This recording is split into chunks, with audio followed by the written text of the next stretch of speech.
Hi there, this is Ilona for the Hurdy Gurdy Weekly, and we are here at the workshop weekend of the organization Draailier En Doedelzak, which means hurdy gurdy and bagpipe, but in Dutch, because we are in the Netherlands. And we are here for this workshop weekend with some great teachers. One of them is Tobie Miller, sitting next to me. Hi, Tobie. Hi. Thank you for taking the time to talk to us. First of all, we are very honored to have you here and taking the time for us. For those unfamiliar with your history, would you please tell something about who is Tobie Miller? Oh, goodness. Well, I grew up in Canada, and I've been living in Switzerland for the last 13 years.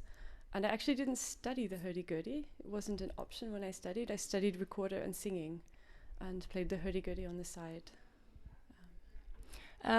So how did you get influenced when playing the hurdy-gurdy? Because you do a lot of classical stuff. I do a lot of classical music. I actually studied early music, so medieval, Renaissance and Baroque music, and discovered the hurdy-gurdy during my studies, actually back when I was still living in Canada, and fell in love with the instrument. And when I first started to play, I didn't really have an idea of what the hurdy-gurdy repertoire was, actually.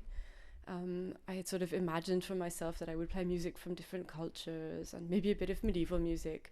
And I certainly didn't expect to play Baroque music on the instrument when I first started. But of course, that's my background, having studied it and having grown up playing it as well. I played piano and violin as a child. And that's just a music that's been a part of my life since the very beginning. So at some point, it was inevitable, actually. I had to do it. I guess so. And while you play the hurdy-gurdy now, you have this technique going backwards and forwards with the wheel. Mm-hmm. Can you tell something more about that? Well, I have to say, I didn't invent the technique. Several other people figured it out first. And for those who are unfamiliar with the technique, one of the things that you have to do is to glue the cotton onto the string properly so that it won't unravel when you turn backwards. And I think the technique for me comes from the bowing technique of the right hand. And I was quite influenced by my violin playing as a child, trying to find a way to somehow approximate that, even though the hurdy-gurdy bow is of course circular. So you're not making the same movements and you're not using the hand in the same way. But it is a bit similar. But it is quite similar. Yes, okay. Now, we would like to hear about your solo debut album, Bach for Hurdy Gurdy. Can you tell us a bit about that? Yes, so it was sort of an interesting project. I never set out to make a recording of Bach on the hurdy gurdy. I started experimenting with it at some point. I started experimenting with one of the cello suites and then discovered that actually several of the cello suites really worked well on the instrument. And at some point I thought, maybe some of the violin music would work as well. And the violin pieces, the one I recorded, the E major Partita, required a bit more transposing. It has a much bigger range. But it actually works quite well. And at some point I sort of had these three pieces that I'd started to perform bits of in concerts. And people said to me, maybe you want to record that. And I thought, well, I'm not sure anybody wants to buy a CD of Bach on the hurdy-gurdy when they could buy a CD of Bach on the violin or on the cello. But the more I played it, the more I realized that this was really the music that was closest to my heart. And at some point, it became clear that I really wanted to make a recording of it. So it's more of a feeling, it's more of an emotion. It's definitely an emotion. It's music I grew up listening to ever since I was a small child. And it's just a music that's followed me actually my whole life. And at some point it was just really the next logical step to play it on my instrument. Was it hard to rewrite the music for a hurdy-gurdy? I didn't rewrite the music. I think I actually changed very little. In the violin pieces I had to change sometimes the octaves and sometimes the direction of chords, but not in how could I say it, in a similar way that you actually see in Bach's writing. When he moves, he changes octaves to fit ranges of instruments and voices as well. So I don't think I did any major changing. Of course, I added drones to a few movements, as well as pizzicato on the drone strings, so plucking the drone strings, on some of the slow movements, especially, and also the gavotte from the violin partita. But there was actually not a huge amount of adaptation of the music. It was mostly trying to find a way to actually play it on the instrument. Because of course Bach had an instrument, or had instruments in mind which had 4 strings. So you could play on them at the same time or not at the same time. You could play counterpoint. And with the Hurdy Gurdy, you have a range of almost 2.5 octaves on the tenor instrument. But that's all on 1 string. I don't have those other possibilities that a violin or a cello would have. And especially the Hurdy Gurdy is really a sustained sound instrument, much more so than other bowed-stringed instruments. So trying to find a way of using the wheel as a bow I don't know if it was really the way Bach intended, but in a way that sort of got closer to the music. What I've heard so far sounds great. Oh, thank you. That's great. How about the crowdfunding campaign? You've had 103% of the amount you were looking for. So a lot of people reached out, and how did that make you feel?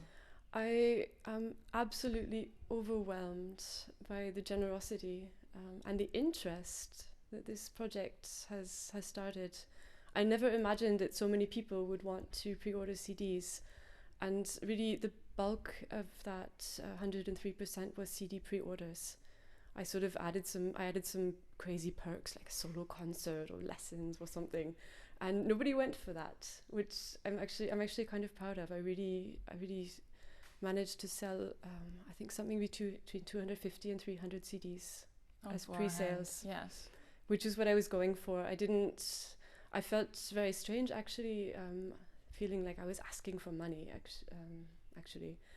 And in the end, I thought, actually, if people are interested in ordering my CD, maybe they would just like to order it ahead of time, which will help me finance the project. Because nowadays, the big problem for a musician, especially with a project like this, which doesn't fit into a typical label, it's not really an early music project, because I'm not playing historical music on the historical instrument. It's not a traditional music project, because I'm not playing traditional music on the instrument. And it's not really a classical project either. Again, it's the wrong instrument with the wrong music. It's a nice mix. Exactly. So the problem facing the artist is then that the labels that are interested in putting out a CD like this, it's fantastic and they really look after a lot of things, but the artist has to look after funding the actual CD itself. Yes. All the costs. The Hurdy Gurdy Weekly is happy to promote your CDs. Where are you in the production for Bach for Hurdy Gurdy? The editing is almost complete, so the recording has already taken place, and I've heard the first edit, and I'm waiting for the corrections to that first edit. Okay. Yeah. So what will be the release date? The release date will be in the autumn. I don't know the exact date yet. Okay, so we'll hear that from you. Yes, okay. Absolutely. If you still want to get a copy, can you still pre-order it? Or? You can, although I believe there's a problem now with the Indiegogo campaign. There was a switch between PayPal and bank accounts, and there was a bit of a faff because unfortunately I live in Switzerland, which is not in the Eurozone. So I'm not sure it's possible now through Indiegogo, but it's also possible through contacting me. Okay. So email, Facebook, and I can also be reached via messages on Indiegogo. Okay. If that doesn't work.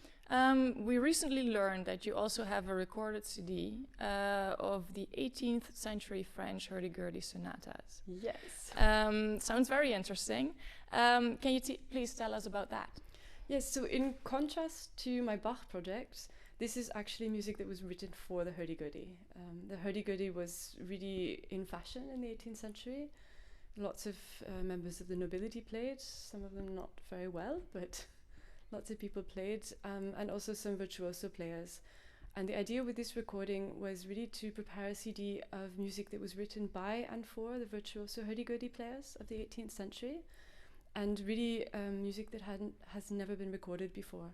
I think there's one of the vocal pieces I found out afterwards had already been recorded, but otherwise it should all be premieres, for our ears at least. Okay. What's the release date for that? That will be in May this coming year. Okay. So sometime next month. And we can also order a copy by mail or... Exactly. You can order a copy by contacting me.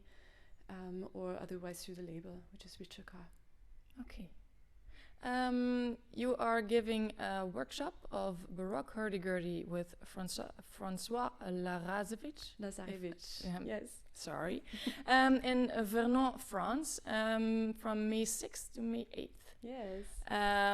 Would you tell us anything about that? So this will be a special workshop for baroque drone instruments. I've given a lot of workshops for baroque Hurdy Gurdy in Basel. And this is the first time doing a workshop together with François, who's a colleague of mine, who's a musette player. So it will just be baroque Hurdy Gurdy and baroque bagpipes. And we will have, I think, at least one large piece with all of the instruments together, and then really Hurdy Gurdy specific workshops throughout the days. Are there any spaces available still? I believe there still are, yes. So if anybody wants, get a hold of it, please. Very much, I would like to thank you very much for your time. Is there anything you want to say to the Hurdy Gurdy Weekly viewers? Oh goodness, well, thank you for taking the time to listen. I think we are very happy to. Thank you again. And this is Ilona signing off for the Hurdy Gurdy Weekly and Zona.